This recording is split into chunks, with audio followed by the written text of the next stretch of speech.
Para melhorar sua experiência, coloque fones de ouvido. Olá, você está no canal do YouTube Direito Sem Frescura. Hoje iremos ler o livro 3, título 1, capítulo 4 do Código Civil. Lei número 10.406, de 10 de janeiro de 2002. Capítulo 4. Dos defeitos do negócio jurídico. Seção 1. Do erro ou ignorância. Artigo 138. São anuláveis os negócios jurídicos, quando as declarações de vontade emanarem de erro substancial que poderia ser percebido por pessoa de diligência normal, em face das circunstâncias do negócio. Artigo 139. O erro é substancial quando: inciso 1º. Interessa a natureza do negócio, ao objeto principal da declaração, ou a alguma das qualidades a ele essenciais. Inciso 2º. Concerne a identidade ou a qualidade essencial da pessoa a quem se refere a declaração de vontade, desde que tenha influído nesta de modo relevante. Inciso 3º. Sendo de direito e não implicando recusa à aplicação da lei, for o motivo único ou principal do negócio jurídico. Artigo 140. O falso motivo só vicia a declaração de vontade quando expresso como razão determinante. Artigo 141. A transmissão errônea da vontade por meios interpostos é anulável nos mesmos casos em que é a declaração direta.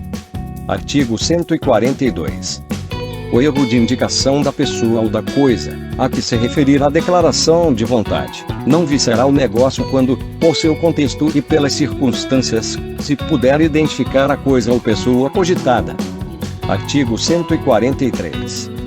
O erro de cálculo apenas autoriza a retificação da declaração de vontade. Artigo 144. O erro não prejudica a validade do negócio jurídico quando a pessoa, a quem a manifestação de vontade se dirige, se oferecer para executá-la na conformidade da vontade real do manifestante. Seção 2. Do dolo. Artigo 145. São os negócios jurídicos anuláveis por dolo, quando este for a sua causa. Artigo 146. O dolo acidental só obriga a satisfação das perdas e danos, e acidental quando, a seu despeito, o negócio seria realizado, embora por outro modo. Artigo 147. Nos negócios jurídicos bilaterais, o silêncio intencional de uma das partes a respeito de fato ou qualidade que a outra parte haja ignorado constitui omissão dolosa, provando-se que sem ela o negócio não se teria celebrado. Artigo 148. Pode também ser anulado o negócio jurídico por dolo de terceiro, se a parte a quem aproveite dele tivesse ou devesse ter conhecimento. Em caso contrário, ainda que subsista o negócio jurídico, o terceiro responderá por todas as perdas e danos da parte a quem ludibriou. Artigo 149. O dolo do representante legal de uma das partes só obriga o representado a responder civilmente até a importância do proveito que teve. Se, porém, o dolo for do representante convencional, o representado responderá solidariamente com ele por perdas e danos. Artigo 150. Se ambas as partes procederem com dolo, nenhuma pode alegá-lo para anular o negócio ou reclamar indenização. Seção 3. Da coação. Artigo 151. A coação, para viciar a declaração da vontade, há de ser tal que incuta ao paciente fundado temor de dano iminente e considerável à sua pessoa, à sua família ou aos seus bens. Parágrafo único. Se dizer respeito à pessoa não pertencente à família do paciente, o juiz, com base nas circunstâncias, decidirá se houve coação. Artigo 152. No apreciar a coação, ter-se-ão em conta o sexo, a idade, a condição, a saúde, o temperamento do paciente e todas as demais circunstâncias que possam influir na gravidade dela. Artigo 153. Não se considera a coação ameaça do exercício normal de um direito, nem o simples temor reverencial. Artigo 154.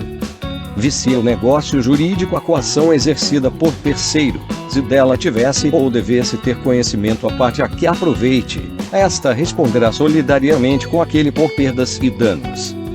Artigo 155.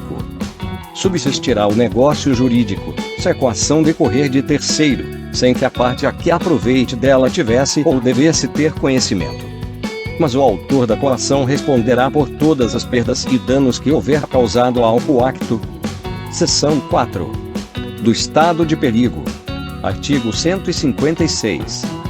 Configura-se o estado de perigo quando alguém, premido da necessidade de salvar-se, ou a pessoa de sua família, de grave dano conhecido pela outra parte, assume obrigação excessivamente onerosa. Parágrafo único. Tratando-se de pessoa não pertencente à família do declarante, o juiz decidirá segundo as circunstâncias. Seção 5. Da lesão. Artigo 157. Ocorre a lesão quando uma pessoa, sob premente necessidade, ou por inexperiência, se obriga à prestação manifestamente desproporcional ao valor da prestação oposta. Parágrafo 1º. Aprecia-se a desproporção das prestações segundo os valores vigentes ao tempo em que foi celebrado o negócio jurídico. Parágrafo 2º. Não se decretará anulação do negócio, se for oferecido suplemento suficiente, ou se a parte favorecida concordar com a redução do proveito. Seção 6. Da fraude contra credores. Artigo 158. Os negócios de transmissão gratuita de bens ou remissão de dívida, se os praticar o devedor já insolvente, ou por eles reduzido à insolvência, ainda quando o ignore, poderão ser anulados pelos credores quirografários, como lesivos dos seus direitos. Parágrafo 1º. Igual direito assiste aos credores cuja garantia se tornar insuficiente. Parágrafo 2º. Só os credores que já eram ao tempo daqueles atos podem pleitear a anulação deles.